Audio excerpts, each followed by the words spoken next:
পৃথিবীতে কোনো ব্যক্তি যদি এই নিয়ত পড়ার ব্যাপারে যতগুলো নিয়ত সমাজের মধ্যে প্রচলিত আছে, হজের নিয়ত একটা, এই জানাজার সালাতের নিয়ত একটা, কুরবানির ঈদের নামাজের নিয়ত একটা, ছোট ঈদের নামাজের নিয়ত একটা, জোহরের সালাতের নিয়ত একটা, মাগরিবের সালাতের নিয়ত আরেকটা, এই যে এইগুলো যে পড়েন সমাজের মধ্যে যেগুলো প্রচলিত আছে, আমি আজকে বলে যাচ্ছি কোনো ব্যক্তি যদি এটা প্রমাণ করতে পারে যেটা কোনো সহিহ হাদিসে বর্ণিত হয়েছে, কোনো জয়ীফ হাদিসে বর্ণিত এবং কোনো জাল হাদিসের মধ্যে আছে, আমি জিন্দেগিতে আর জাতির সামনে বক্তব্য দিব না, আমি রিকশা চালিয়ে খাবো। ইভেন মসজিদের মধ্যে অনেক জায়গায় লাল বাতিও থাকে, যে লাল বাতি জ্বালিয়ে দিবে তখন আর সুন্নতে দাঁড়ানো যাবে না, সুন্নতের নিয়ত করা যাবে না।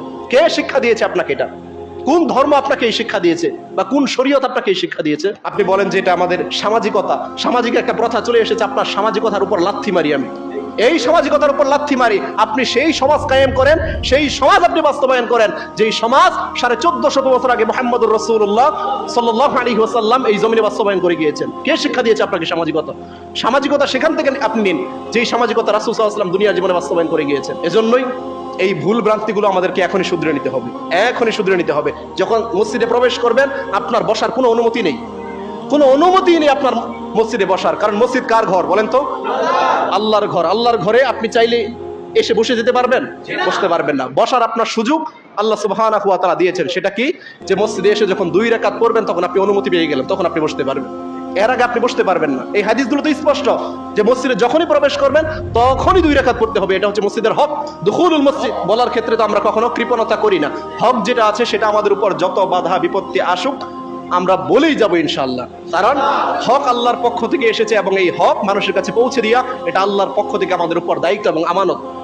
এটার ক্ষেত্রে যদি আমরা কৃপণতা করি, ওই যে আমরা যদি স্বার্থবাজি হুজুর হই, নিজের মাঠ নষ্ট হয়ে যাবে, নিজের জনপ্রিয়তা নষ্ট হয়ে যাবে, এই বিদায় যদি হকটাকে গোপন করে রাখি কাল কিয়ামতের ময়দানে জবাব দিতে হবে না আল্লাহর সামনে?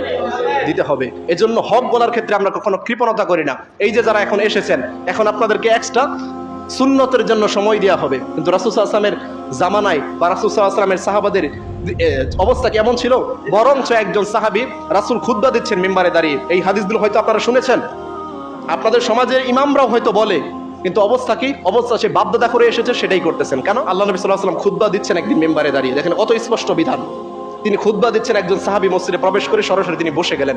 আল্লাহ নবী সাল্লাল্লাহু আলাইহি ওয়াসাল্লাম খুতবা থেকেই বললেন যে সাহাবী তুমি দাঁড়াও, 2 রাকাত সালাত আদায় করে তারপর তুমি বসো।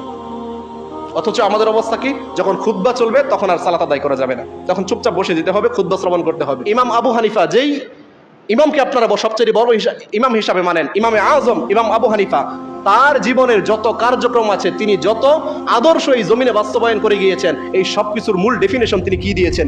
ইদা সহাল হাদিস ফাহুয়া মাযহাব। যখন তোমরা কোনো সহিহ হাদিস পেয়ে যাবে, যখন তোমরা আমার বিরুদ্ধে রাসূলের কোনো হাদিস